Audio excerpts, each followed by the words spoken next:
আজ কোনো পড়াশোনা নয়, সাজেশান নয়, আজ সরাসরি একটা প্রতিবাদ নিয়ে এসেছি। পশ্চিমবঙ্গ বৃত্তিমূলক শিক্ষা সংসদের উদাসীনতায় হাজার হাজার ছাত্রের ভবিষ্যৎ প্রশ্নের মুখে। উদাসীনতা বলছি কেন? একাদশ শ্রেণীতে যারা পড়ে সেকেন্ড সেমিস্টারে, তাদের পরীক্ষার নোটিফিকেশান আজ পর্যন্ত প্রকাশ হয়নি, অথচ জেনারেলের সেকেন্ড সেমিস্টারের পরীক্ষা কবে সম্পন্ন হয়েছে। ভোকেশনালের নোটিফিকেশান পর্যন্ত পায়নি।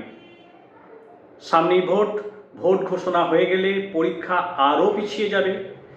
অনেক স্কুলেই কেন্দ্র বাহিনী প্রবেশ করেছে। সেই সব স্কুলে এই মুহূর্তে পরীক্ষা নেওয়া খুবই কষ্টকর। সমস্ত কিছুর মধ্যে ছেলেরা, অভিভাবকরা উদ্বিগ্ন হয়ে আছে যে তাদের ভবিষ্যৎ, তাদের ছেলেদের ভবিষ্যৎ কী হতে চলেছে। আর শিক্ষকরা তো অবশ্যই। সেই সঙ্গে 12-এ যারা পড়ে, যারা 4th সেমিস্টার পরীক্ষা দিয়েছে, থিওরি পরীক্ষা, তাদের প্র্যাকটিক্যাল পরীক্ষা কবে তার কোনো ডেট এখনও পর্যন্ত কাউন্সিল জানায়নি, কোনো নোটিফিকেশান জারি করেনি। তাই ছেলেরা পরীক্ষার চাপ মুক্ত হতে পারছে না। তারা কোনো অতিরিক্ত প্রোগ্রাম, বেড়াতে যাওয়া কিছুই করতে পারছে না। অথচ তাদের বন্ধু যারা জেনারেলে পড়ে, তাদের পরীক্ষা শেষ হয়েছে, তারা চাপ মুক্তভাবে ঘুরছে। ভোকেশনালের ছাত্রছাত্রীদের চিন্তা মাথায় রয়েই গেছে তাদের পরীক্ষা কবে।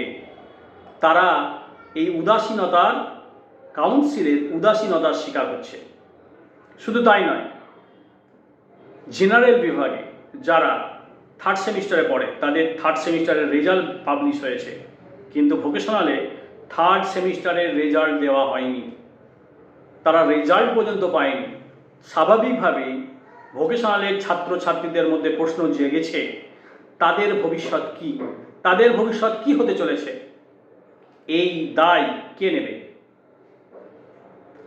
কাউন্সিলের কাছে আমার একটাই দাবি, একাদশ শ্রেণীর সেকেন্ড সেমিস্টার আর 4th সেমিস্টারের প্র্যাকটিক্যাল পরীক্ষার নোটিফিকেশান দ্রুত জারি করা হোক।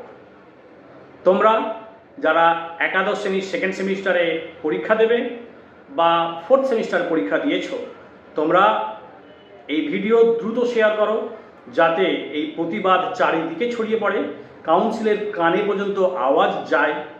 আর তোমাদের স্কুলের কোনো সমস্যা হলেও, আর তোমাদের কি কি সমস্যা হচ্ছে তা কমেন্ট করে জানাও। আমার সঙ্গে থাকো পরবর্তী আপডেটের জন্য।